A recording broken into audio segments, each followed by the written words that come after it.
உங்கள வேண்டாம்னு சொல்லிட்டு போனவங்களுக்காக, நைட்டு பகலும் தூங்காம, இரவெல்லாம் 1 மணி, 2 மணி, 3 மணின்னு அவங்க ஆன்லைன்ல இருக்காங்களான்னு செக் பண்ணிட்டு அழுறீங்களே! இது உங்களுக்கு தேவையா? அவங்க அங்க நிம்மதியா தூங்கிட்டு இருக்காங்க. ஆனா நீங்க இங்க தினம் தினம் அழுது அழுது உங்களோட ஒவ்வொரு நாட்களையும் வீணடிச்சிட்டு இருக்கீங்க. போதும். இதோட இந்த அழுகைய நிறுத்துங்க.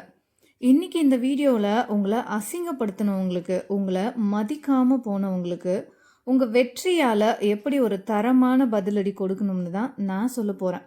இன்னைக்கு உங்க கண்ணீர தொடச்சிட்டு ஒரு சபதம் எடுங்க. இனிமே என் வாழ்க்கையில எனக்காக மட்டும் தான் அப்படின்னு ஒரு சபதம் எடுங்க. Welcomes to Sri breeds brave. இந்த மாதிரி பயனுள்ள தகவல்களுக்கு நம்மளோட ஸ்ரீ பிரீட்ஸ் பிரேவ் சேனலை சப்ஸ்கிரைப் பண்ணிக்கோங்க. கூடவே இருக்க பெல் ஐக்கானையும் கிளிக் பண்ணிக்கோங்க. இன்னைக்கு இந்த வீடியோவை நீங்க பார்க்குறீங்கன்னா, கண்டிப்பா உங்க மனசு ஏதோ ஒரு பாரத்தை சுமந்துட்டு இருக்குன்னு தான் அர்த்தம். நைட்டு 2 மணிக்கெல்லாம் உலகம் முழுக்க தூங்கிட்டு இருக்கும். ஆனா நீங்க மட்டும் கண்ணுல தண்ணியோட ஃபோன்ல இருக்கிற பழைய ஃபோட்டோக்களையும் பழைய மெசேஜையும் பார்த்துட்டு இருப்பீங்க. அன்னைக்கு அப்படி பேசினாரே, அன்னைக்கு அப்படி பேசினாலே, இப்போ எப்படி இவ்வளவு கல்லா மாறிட்டாங்க? இந்த ஒரு கேள்வி உங்க மண்டைக்குள்ள ஓடிக்கிட்டே இருக்கும். உங்களை விட்டு போனவங்க தூங்கிட்டு இருப்பாங்க. ஆனா அவங்க கொடுத்த நினைவுகள் உங்களை தூங்க விடாம பண்ணிட்டு இருக்கும். நான் என்ன தப்பு பண்ணேன்? என் அன்புல என்ன குறை? இந்த கேள்விக்கு பதில் தேடியே நீங்க டயர்டாகி இருப்பீங்க. இன்னைக்கு இந்த வீடியோ முடியும் போது அந்த பாரத்தை நான் இறக்கி வைக்க போறேன். இது வெறும் மோட்டிவேஷன் கிடையாது. இது உங்களுக்கான ஒரு மருந்துன்னே சொல்லலாம். உங்களை விட்டு போனவங்க, அந்த பர்சன் ஏன் உங்க லைஃப்ல வந்தாங்க? திரும்பவும் அந்த பர்சன் ஏன் உங்களை தனியாக விட்டுட்டு போயிட்டாங்க, அதாவது தவிக்க விட்டுட்டு போயிட்டாங்க? மனுஷங்க நம்ம வாழ்க்கைக்குள்ளே வர்றதுக்கு ஒரு சீசன் இருக்குங்க. ஒரு மரம் இருக்குன்னா அதில் இலைகள் வரும், பூக்கள் பூக்கும், அப்புறம் உதிர்ந்து போகும். அதுதான் இயற்கை. ஏன் வந்தாங்க? சில பேர் உங்ககிட்ட இருக்கிற வெளிச்சத்தை பார்த்து வருவாங்க. நீங்கள் ஜாலியாக சிரித்து பேசிட்டு இருக்கும்போது அந்த எனர்ஜியை அனுபவிக்கிறதுக்காக வருவாங்க. சில பேர் அவங்களுக்கு ஒரு கஷ்டம் வரும்போது அதை தாங்கிக்க ஒரு தோல் வேணும்னு வருவாங்க. அவங்க வந்தப்போ நீங்கள் அவங்களுக்கு ஒரு தேவதையாக இருந்தீங்க. ஆனால் இப்போ ஏன் அவங்க உங்களை விட்டு போயிட்டாங்க? இதுதான் கசப்பான உண்மை. அவங்க தேவை முடிஞ்சு போயிருக்கலாம். இல்லாட்டி நீங்கள் அவங்களுக்கு கொடுத்த அன்பு அவங்களால தாங்கிக்க முடியாத அளவுக்கு பெருசாக இருந்திருக்கலாம். இன்டிமசின்னு சொல்லுவாங்க. உங்கள் மனசோட ஆழத்தை நீங்கள் காட்டும்போது மேலோட்டமாக இருக்கிற மனுஷங்களுக்கு அது பயத்தை தரும். உங்கள் அன்பு ஒரு கடல் மாதிரி. ஆனால் அவங்க ஒரு சின்ன படகுல வந்தவங்க. கடல் அமைதியாக இருக்கும்போது ரசித்தவங்க ஒரு அலை அடிக்கும்போது பயந்துட்டு கரைக்கு ஓடிட்டாங்க. இதில் கடலோட ஆழம் தப்பு இல்லை, அந்த படகோட தகுதி அவ்வளோதான். அந்த படகுக்கு தகுதி அவ்வளோதாங்க. உங்களோட பிரிவோட வலி என்னன்னு எனக்கு தெரியுது. பிரிவுன்றது ஒரு மரணம் மாதிரி. ஆனால் ஒரு வித்தியாசம், மரணத்தில் ஆள் போயிடுவாங்க, நினைவுகள் மட்டும் இருக்கும். ஆனால் பிரிவில் அந்த பர்சன் உயிரோடு இருப்பாங்க. ஆனால் நமக்கு சொந்தம் இல்லைன்ற அந்த நினைப்பு ஒவ்வொரு நிமிஷமும் நம்மளை கொல்லும். நீங்கள் அவங்களுக்காக பண்ணின சின்ன சின்ன விஷயங்கள் உங்கள் கண்ணு முன்னாடி வந்து போகும். அவங்களுக்கு பிடிச்ச சாப்பாடு, அவங்க சிரிப்பு, அந்த ஒரு ஸ்பெஷல் அவங்களோட நிக்நேம், இதெல்லாம் இப்போது ஒரு முள்ளு மாதிரி உங்கள் இதயத்தை குத்துது இல்லையா? எனக்கு யாருமே இல்லை, நான் அழகாக இல்லையோ, இனிமேல் எனக்கு யாருமே கிடைக்க மாட்டாங்க, இப்படி உங்களை நீங்களே தாழ்த்திப்பீங்க. இதுதான் நீங்கள் செய்கிற முதல் தப்பு. அவங்க போனதுக்கு காரணம் உங்கள் தகுதி குறைவு இல்லை, அவங்களோட பார்வை அவ்வளோதான். கொஞ்சம் நிதானமாக யோசிங்க. நீங்கள் இங்கே அழுதுட்ருக்கீங்க, ஆனால் அவங்க அங்கே என்ன பண்ணிகிட்ருப்பாங்க? அவங்க வேற ஒருத்தர் கூட சிரிச்சிட்டு பேசிகிட்டு இருக்கலாம். இல்லைனா நிம்மதியாக அவங்க அவங்களோட கரியரில் முன்னேறிட்டு இருக்கலாம். நீங்கள் மட்டும் ஏங்க அந்த பழைய இடத்துலையே நின்றுட்டு இருக்கீங்க? அவங்க உங்கள் வாழ்க்கையில் ஒரு சாப்டர், ஒரு அத்தியாயம்தான். ஆனால் நீங்கள் அதை ஒரு ஃபுல் புக்குன்னு நினச்சிட்ருக்கீங்க, ஒரு முழு புத்தகம்னு நினச்சிட்டீங்க. ஒரு ரயில் பயணம் மாதிரி தான் நம்மளோட வாழ்க்கை. சில பேர் ஒரு ஸ்டேஷனில் ஏறுவாங்க, அவங்க இறங்க வேண்டிய இடம் வந்ததும் இறங்கிடுவாங்க. அவங்க இறங்கிட்டாங்கன்றதுக்காக நீங்கள் ரயிலை அங்கேயே நிறுத்தி வைக்கலாமா என்ன? உங்கள் பயணம் இன்னும் பெருசுங்க. உங்களுக்காக அடுத்த ஸ்டேஷன்ல ஒரு அற்புதமான உறவு காத்துட்டு இருக்கலாம். நீங்க ரயில நகாத்தினா தானே அங்க போயிட்டு சேர முடியும். உங்கள விட்டு போனவங்களே அங்க சந்தோஷமா இருக்காங்கன்னா, நீங்க ஏன் வருத்தப்படுறீங்க? இப்போ ஒரு கசப்பான உண்மைய உங்க முகத்துக்கு நேரா நான் சொல்லப் போறேன். நம்மள விட்டுட்டு போனவங்க, ஐயோ! நாம அவங்கள விட்டுட்டு வந்துட்டோமே! அப்படின்னு உங்களுக்காக என்ன ஃபீல் பண்ணிட்டா இருக்க போறாங்க? நிச்சயமா கிடையவே கிடையாதுங்க. அவங்க என்ன நினைப்பாங்களோ, இல்ல உங்கள நினச்சு ஃபீல் பண்ணுவாங்களோ, வருத்தப்படுவாங்களோ, உங்களோட ஃபோட்டோ வச்சுட்டு பார்த்துட்ருப்பாங்களோ, இப்படிலாம் நீங்க நினச்சிங்கன்னா, இது உங்களோட அறியாமைன்னு சொல்லலாம். இதுதான் உங்களோட முட்டாள்தனம்னு கூட சொல்லலாம். உண்மை என்ன தெரியுமா? அவங்க ரொம்ப சந்தோஷமா இருக்காங்க. அவங்க வேற நண்பர்களோட சிரிச்சு பேசிட்டு இருப்பாங்க. அவங்களுக்கு பிடிச்ச சாப்பாட்ட ரசிச்சு சாப்பிட்டுட்டு இருப்பாங்க. நிம்மதியா தூங்குவாங்க. அவங்க ஃபோன்ல உங்க மெசேஜ் வராதது அவங்களுக்கு ஒரு விடுதலையா கூட இருக்கலாம். ஆனா நீங்க அவங்க உங்கள ஒரு தடவை கூட நினைக்காத அந்த நேரத்துல, நல்லா கேட்டுக்கோங்க. அவங்க உங்கள ஒரு தடவை கூட நினைக்காத அந்த நேரத்துல, நீங்க அவங்களுக்காக ஒரு நாளைக்கு 1000 தடவை அழுதுட்டு இருக்கீங்க. உங்கள நீங்களே நொந்துக்கிறீங்க. அழுது அழுது உங்களோட தலையணைய நீங்களே நனைச்சுக்கிறீங்க. உங்கள ஒரு பொருட்டா கூட மதிக்காத ஒருத்தருக்காக உங்கள உயிராவே நினைக்கிற உங்க அம்மா, அப்பா, உங்க உடன் பிறந்தவங்க, இவங்க எல்லாரையும் நீங்க கஷ்டப்படுத்துறீங்க. யோசிச்சு பாருங்க. யோசிச்சு பாருங்க. அவங்களுக்கு உங்கள தேவையில்லைன்னு அவங்க முடிவு பண்ணிட்டாங்க.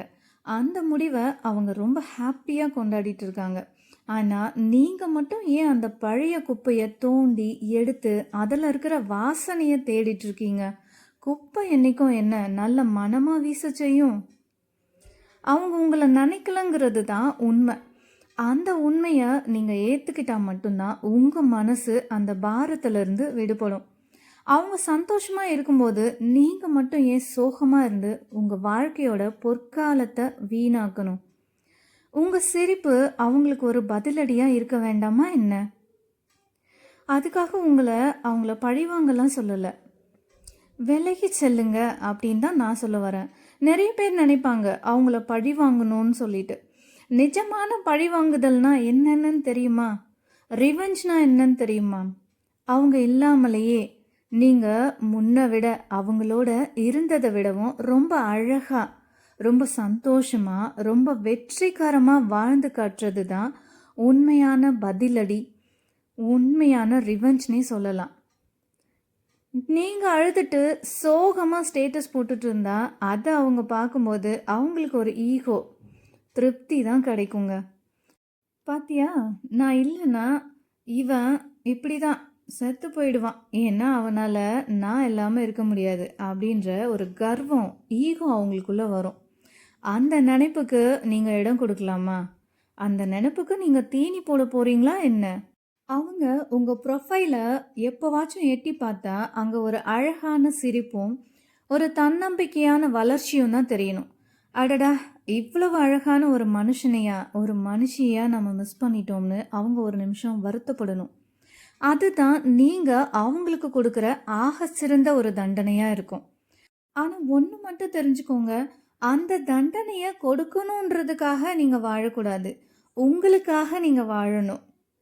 ஒருத்தர் உங்களை விட்டு விலைக்கு போனால் என்னங்க? உங்களை நேசிக்க இந்த உலகத்தில் யாருமே கிடையாதா என்ன? எல்லாரும் நம்ம நினச்சிக்கிறது, நம்ம நேசித்த ஒருத்தவங்களோ இல்லை நம்மக்கிட்ட நெருக்கமாக பழகின ஒருத்தவங்களோ நம்மளை விட்டு விலகி போயிட்டான், அதோட லைஃப் முடிஞ்சிடுச்சுன்னு சொல்லிட்டு. ஆனால் இன்னொருத்தருக்கு, இன்னொரு பர்சனுக்கு நாம் ரொம்ப பிடிச்சமான பர்சனாக இருக்கும் அப்படின்றதே நிறைய பேர்த்துக்கு தெரியுது கிடையாதுங்க. உங்களை வேண்டாம்னு சொல்லிட்டு போனவங்க கிட்ட அன்பை பிச்சை கேட்காதீங்க. பிச்சை எடுத்தா கிடைக்கிறது அன்பு கிடையாது, அது வெறும் அனுதாபம் மட்டும்தான். அன்புக்கும் அனுதாபத்துக்கும் இருக்க வித்தியாசத்தை புரிஞ்சுக்கோங்க. உங்களுக்கு தேவை அன்பு தான், அனுதாபம் கிடையாது. அனுதாபம்ன்றது வரும் போகும், அன்புன்றது தாங்க நிலையா நிற்கும். உங்களுக்காக ஒருத்தர் கண்ணீர் சிந்தலைன்னா அவங்களுக்காக நீங்கள் சிந்த போகிற ஒரு சொட்டு கண்ணீர் கூட வேஸ்ட்டுன்னு தான் நான் சொல்வேன். யாரும் யாருக்காகவும் இங்கே சாகிறது கிடையாதுங்க. ஒருத்தர் போனதுனால உங்கள் வாழ்க்கை முடிஞ்சிடாது. இன்னும் சொல்லப்போனா தவறான ஒருத்தர் போனதுனால தான் சரியான ஒருத்தர் வர்றதுக்கான இடமே உங்க வாழ்க்கையில உருவாகி இருக்கும். இந்த பிரபஞ்சமே சரியான ஒரு பர்சனை உங்ககிட்ட கொண்டு வந்து சேர்க்கும். சில விஷயங்கள அக்செப்ட் பண்ணிக்க பழகிக்கோங்க. இந்த அக்செப்டன்ஸ் தான் உங்களோட வாழ்க்கையில அடுத்த கட்டத்துக்கு முன்னேறிட்டு போறதுக்கு உங்களுக்கான ஒரு வாய்ப்பை கொடுக்கும்.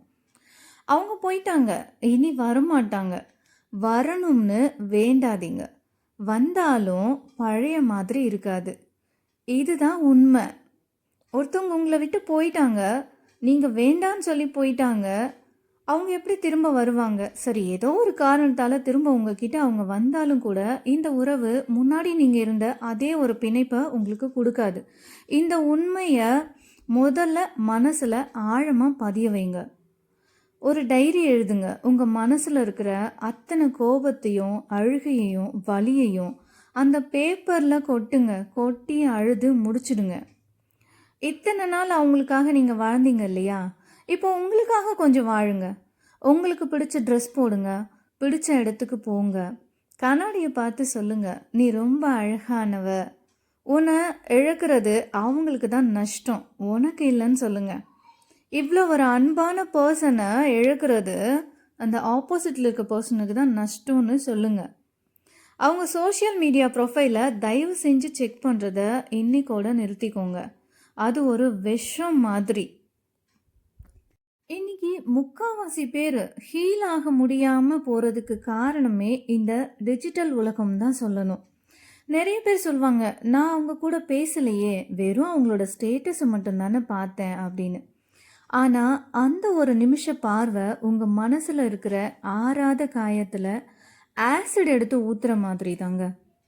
சோஷியல் மீடியாவில் யாரும் அவங்க அழுகையை போஸ்ட் பண்ணுறது இல்லை. அவங்க ஒரு ஹோட்டலுக்கு போய் ஃபோட்டோ போட்டிருப்பாங்க, இல்லைன்னா சிரிச்சுக்கிட்டு இருக்கிற ஃபோட்டோவை லைஃப் இஸ் பியூட்டிஃபுல்னு கேப்ஷன் போட்டு ஷேர் பண்ணுவாங்க. அதை பார்த்த உடனே உங்கள் மனசு என்ன நினைக்கும் தெரியுமா? அட பாவமே, நாம் இங்கே செத்துட்டு இருக்கோம், அவங்க நம்மளோட நினைப்பே இல்லாமல் எவ்வளவு சந்தோஷமாக இருக்காங்கன்னு நினச்சி நீங்கள் இங்கே இன்னும் ஒரு இருட்டுக்குள்ளே போவீங்க. ஆனால் உண்மை அதுவாக இருக்காது. அது ஒரு வெறும் சின்ன ஒரு ஃபோட்டோ மட்டும்தான். ஆனால் அந்த புகைப்படம் உங்களோட 24 மணி நேரம் நிம்மதியை கெடுத்துடும். ஒரு தடவை அவங்க ப்ரொஃபைலை நீங்கள் பார்க்க ஆரம்பிச்சிட்டிங்கன்னா அப்புறம் இப்போ என்ன பண்ணியிருப்பாங்க, யார் அந்த ஃபோட்டோவுக்கு ஹார்ட் சிம்பிள் போட்டதுன்னு உங்களோட மூளை உங்களை ஒரு துப்பறியும் நிபுணர் மாதிரி மாற்றிடும். இது ஒரு போதை, ஒரு அடிக்ஷன் மாதிரி தான். அந்த போதையில் நீங்கள் உங்களை சுற்றி இருக்கிற நிஜமான உலகத்தை, உங்கள் வேலையை, உங்களோட எதிர்காலத்தையே மறந்துடுவீங்க. அவங்க ஆன்லைனில் இருக்கிறத நீங்கள் பார்க்கும்போது யார் கூட இப்போ பேசிகிட்டு இருப்பாங்க அப்படின்ற எண்ணம் உங்களுக்கு வருதா இல்லையா? இந்த எண்ணமே இதய துடைப்பை அதிகமாக்கும். இது உங்களுக்கு நீங்களே கொடுத்துக்கிற ஒரு தண்டனைன்னே சொல்லலாம். அவங்க ப்ரொஃபைலை பிளாக் பண்ணவோ அல்லது மியூட் பண்ணவோ பயப்படாதீங்க. அது அவங்க மேலே இருக்கிற கோபம் கிடையாது, உங்களை நீங்கள் காப்பாற்றிக்க எடுத்துக்கிற முதல் முயற்சி. அவங்களுக்காக தயவு செஞ்சு இந்த ஸ்டேட்டஸ் எல்லாம் வைக்கவே வைக்காதீங்க. இன்னொரு தப்பு எல்லாரும் பண்ணுறது என்னென்னா, அவங்க பார்க்கணுன்றதுக்காகவே சோகமான பாட்டு போடுறது ஸ்டேட்டஸில், இல்லைனா நான் நல்லா இருக்கேன்னு காட்டுறதுக்காக பொய்யா சிரித்து ஃபோட்டோ போடுறது. இதுவும் ஒரு வகை அடிமைத்தனம் தான். அவங்க பார்க்குறாங்களோ இல்லையோ, அவங்கள சுற்றி தான் உங்களோட உலகம் இயங்குதுன்னு இது காட்டும். அவங்கள எல்லா இடத்துலையும் மியூட் பண்ணுங்க. உங்கள் ஃபோனில் இருக்கிற அந்த லாஸ்ட் சீன் பார்க்குற பழக்கத்தை இன்னைக்கோட விடுங்க. உங்கள் கண்ணு முன்னாடி அவங்க நடமாட்டம் இல்லாதப்போ தான் உங்கள் மூளை உங்களுக்கான புது விஷயங்களை யோசிக்க ஆரம்பிக்கும். விஷம் கண்ணு முன்னாடி இருந்தால் தான் குடிக்க தோணும். அதை தூக்கி எறிஞ்சிட்டா நீங்கள் தப்பிச்சுப்பீங்க. இவ்வளோதாங்க. இதை விட எளிமையாக யாராலையும் விளக்கம் கொடுக்க முடியாதுன்னு நினைக்கிறேன். உங்களை விட்டு போன பர்சன்ஸ் அவங்க ஒரு விஷம்தான் இல்லையா? அதனால் அதை தூக்கி எறிஞ்சிடுங்க. இப்போ இந்த கவலையும் உங்கள் மனசுலேருந்து தானாகவே விலகிடுங்க. கடைசியாக ஒரு விஷயம், உங்கள் இதயத்தில் விழுந்த கீறல்கள் வழியாக தான் வெளிச்சம் உள்ளே வரும்னு ஒரு பழமொழி இருக்குங்க. இந்த வழி உங்களை இன்னும் ஸ்ட்ராங் ஆகும். இனிமே நீங்கள் யாரை நம்பணும், யாருக்கு எவ்வளோ இடம் கொடுக்கணும்னு உங்களுக்கு தெரியும். உங்களை விட்டு போனவங்க உங்கள் டெஸ்டினி கிடையாது. இன்னைக்கு உங்கள் கண்ணீரை தொடச்சிட்டு எழுந்துருங்க. நீங்க அழுதுட்டு இருக்கிற அதே நேரத்துல, எங்கேயோ ஒரு மூலையில உங்களுக்காகவே படைக்கப்பட்ட ஒரு இதயம் நிச்சயமா உங்களுக்காக காத்துட்ருக்கும். இந்த உலகத்துல ஹீலான, வலிமையான நெறைய பெர்சன்ஸ் இருக்கிறாங்க. விழுந்தது போதும். தயவு செஞ்சு இனி எழுந்து பறக்க ஆரம்பிங்க. இன்னைக்கு வரைக்கும் நீங்க செஞ்சது எல்லாமே அந்த ஒரு பெர்சனுக்காக தான். அவங்களுக்கு பிடிச்ச மாதிரி இருந்தீங்க. அவங்களுக்காக நேரத்த ஒதுக்குனீங்க. அவங்க கோபப்பட்டா கூட நீங்க நீங்களாவே போயிட்டு முதல்ல மன்னிப்பு கேட்டீங்க. உங்க அன்பால அவங்கள ஒரு ராஜா மாதிரி, ஒரு ராணி மாதிரி நீங்க கொண்டாடுனீங்க. ஆனா ஒரு நிமிஷம் கண்ண மூடி யோசிச்சு பாருங்க. இவ்வளவு அன்ப, இவ்வளவு அக்கறைய நீங்க என்னைக்காவது உங்களுக்காக காட்டியிருக்கீங்களா? கண்ணாடி முன்னாடி போய் நில்லுங்க. அங்க ஒரு முகம் தெரியுதுல்ல? அந்த முகத்த பாருங்க. கடந்த சில நாட்களா, வாரங்களா நீங்க சிந்தின கண்ணீரால அந்த முகம் எவ்ளோ வாடி போயிருக்குன்னு பாருங்க. அந்த முகத்துக்கு தெரியுது நீங்க எவ்ளோ நல்லவங்கன்னு. அந்த இதயத்துக்கு தெரியுது உங்களோட அன்பு எவ்ளோ உண்மையானதுன்னு. உங்கள நீங்களே ஒரு தடவ கட்டி புடிச்சுக்கோங்க. உங்க மனசுகிட்ட மன்னிப்பு கேளுங்க. இவ்ளோ நாளா ஒரு தகுதியே இல்லாத மனுஷனுக்காக உன்னை அழ வச்சுட்டேன் அப்படின்னு. என்னை மன்னிச்சிடுன்னு சொல்லுங்க. நண்பர்களே, இதுதான் நிதர்சனமான உண்மை. உங்களை விட்டு போனவங்க உங்க விதியா இருந்திருந்தா அவங்க போயிருக்கவே மாட்டாங்க. அவங்க போனாங்கன்னா உங்க வாழ்க்கையில அவங்களுக்கு அவ்வளோதான் இடம். உங்க அழகான கதையில அவங்க வெறும் ஒரு பக்கம் மட்டும்தான், ஒரு பேஜ் மட்டும்தான். ஆனா நீங்க தான் அந்த முழு புத்தகமாவே இருக்கீங்க. யாரோ ஒருத்தர் உங்களை வேண்டாம்னு சொன்னதால உங்க மதிப்பு குறைஞ்சிடாதுங்க. வைரத்தை ஒருத்தர் வெறும் கல்லுன்னு நினைச்சு தூக்கி எறிஞ்சா அது கல்லா மாறிடுமா என்ன? அப்படிலாம் இல்லை இல்லையா? வைரம் எப்பவும் வைரம் தாங்க. அந்த வைரத்தோட அருமை தெரியாத அவங்க தான் ஏழைங்க. நீங்க ஒருபோதும் கிடையாது. உங்க கண்ணீரை உங்களோட ஆயுதமா மாத்துங்க. உங்க வலிய உங்களோட எரிபொருளா மாத்துங்க. உங்க மௌனத்தை உங்க வெற்றியா மாத்துங்க. இன்னைக்கு நைட்டு நீங்க தூங்க போகும்போது அந்த பழைய பாரத்தை எல்லாம் இந்த வீடியோவோட விட்டுட்டு போங்க. நாளைக்கு காலையில நீங்க முழிக்கும்போது ஒரு புது மனுஷனா, ஒரு புது மனுஷியா முழிங்க. இந்த உலகத்துல ஹீலான, தெளிவான, தைரியமான உங்களை தான் நீங்க பார்க்கணும் இல்லையா? உங்களை உடைக்க ஒருத்தரால முடிஞ்சதுன்னா உங்களை நீங்களே உருவாக்கிக்கவும் நிச்சயமா உங்களால முடியும் இல்லையா? இதுதானே உண்மை. உங்கள ஒருத்தவங்க உடைச்சிட்டாங்கன்னே வச்சுக்கோங்களேன். ஒருத்தரால உங்கள உடைக்க முடியுதுன்னா, ஏன் உங்கள பழையபடி மறுபடியும் நீங்க உருவாக்கிக்க முடியாது சொல்லுங்க? வாழுங்க. ரொம்ப சந்தோஷமா வாழுங்க. அதுதான் உங்கள விட்டு போனவங்களுக்கு நீங்க கொடுக்குற மிகப்பெரிய பதிலடியா இருக்கும். அவங்க உங்களுக்காக அழல. நீங்க ஏன் உங்க வாழ்க்கைய தொலைக்கிறீங்க? அழுறத நிறுத்திட்டு, உங்கள விட்டு போனவங்களுக்கு, அந்த பெர்சனுக்கு நம்ம எப்படி பதிலடி குடுக்கணும் தெரியுமா? அவங்கள திட்டுறதோ, இல்ல அவங்களுக்கு கெட்டது நினைக்கிறதோ கிடையாதுங்க. நம்மளோட அசுர வளர்ச்சி தான் அவங்களுக்கான பதிலடின்றத ஆணித்தரமா சொல்லப் போறோம். பதிலடி கொடுக்கணும்னு முடிவெடுத்துட்டீங்களா? அப்போ இதையும் கொஞ்சம் சேர்த்தே கேட்டுக்கோங்க. நீங்க கஷ்டப்படுறத அவங்க பார்த்தா நிச்சயமா அவங்களுக்கு ஒரு சந்தோஷம் கிடைக்கும். ஆனா நீங்க அவங்கள சுத்தமா மறந்துட்டு உங்க வேலையில, உங்களோட கரியர்ல ஒரு பெரிய உச்சத்துக்கு போகும்போது அவங்க வயிறு எரியும் பாருங்க. அதுதான் நீங்க கொடுக்குற பதிலடி. அவங்க கிட்ட போய் சண்டை போடாதீங்க. உங்க வெற்றியால அவங்க காதுல ரத்தம் வர வைங்க. அவங்கள ஒரு தூசியா கூட நினைக்காதீங்க. அதுக்கு கூட அவங்களுக்கு தகுதி இல்லைன்னு நினைங்க. ஒருத்தரை பழி வாங்குறதுல ஆகச்சிறந்த முறை அவங்கள இக்னோர் பண்ணுறது மட்டும்தான். அவங்க பேரை கேட்டால் கூட உங்களுக்கு எந்த உணர்ச்சியும் வரக்கூடாது. அவங்க யாருன்னே எனக்கு தெரியாதுன்ற அந்த அலட்சியம் இருக்குல்ல, அதுதான் அவங்களுக்கு நீங்கள் கொடுக்க போகிற மிகப்பெரிய பதிலடியாக இருக்கும். உங்களை இன்னும் அழகாக்குங்க. சோகத்தில் தாடி வளர்த்துட்டு சாப்பிடாம கண்ணுக்குழியெல்லாம் விழுந்திருக்காதீங்க. நல்லா ட்ரெஸ் பண்ணுங்க, ஜிம்முக்கு போங்க. உங்களோட உடம்பையும் உங்களோட மனசையும் அழகாக வச்சுக்கோங்க. உங்களை எப்போவாச்சும் அவங்க பார்த்த ஐயோ இவ்வளோ சூப்பராக இருக்கிற ஒருத்தரை நம்ம மிஸ் பண்ணிட்டோமே அப்படின்னு அவங்க ராத்திரி தூங்காமல் தவிக்கணும். மகிழ்ச்சியாக இருங்க. அவங்க இல்லாமலேயே உங்கள் வாழ்க்கை எவ்வளோ கலர்ஃபுல்லாக இருக்குன்னு காட்டுங்க. நீங்கள் புது நண்பர்களோட சிரித்து பேசிட்டு இருக்கிறத அவங்க பார்க்கும்போது நாம் இருந்தப்போ கூட இவ்வளோ சந்தோஷமா இவ இல்லையே அப்படின்னு அவங்களோட ஈகோ அடிபடும். இதுதான் அவங்களுக்கு நீங்கள் கொடுக்குற மிகப்பெரிய பதிலடி. அவங்களுக்கு ஃபோன் பண்ணி திட்டுறதோ இல்லை ஸ்டேட்டஸில் அவங்கள சாபம் கொடுக்குறதோ இதெல்லாம் தரக்குறைவான செயல். அதெல்லாம் நமக்கு தேவையே கிடையாதுங்க. ஆனால் அவங்க ஆச்சரியப்படுற அளவுக்கு நீங்கள் உயர்ந்து நிற்கிறது தான் நிச்சயமாக கௌரவமான ஒரு பதிலடியாகவே இருக்கும். ஒரு பவர்ஃபுல்லான ஒரு பதிலடியாக இருக்கும். உங்களை நீங்கள் நேசிக்க தொடங்குங்க. உங்கள் வாழ்க்கையில் நடக்க போகிற மாற்றங்களை நிச்சயமாக என் கூட கமெண்ட்டில் ஷேர் பண்ணுங்கள். இன்னும் நம்ம ஸ்ரீ பிரீத் ஸ்ப்ரேட் சேனலை சப்ஸ்கிரைப் பண்ணாமல் பார்க்குறவங்க சப்ஸ்கிரைப் பண்ணிக்கோங்க. கூடவே இருக்க பெல் ஐக்கானையும் கிளிக் பண்ணிக்கோங்க. மீண்டும் ஒரு நம்பிக்கையான பதிவில் சந்திப்போம். அன்புடன் நன்றி.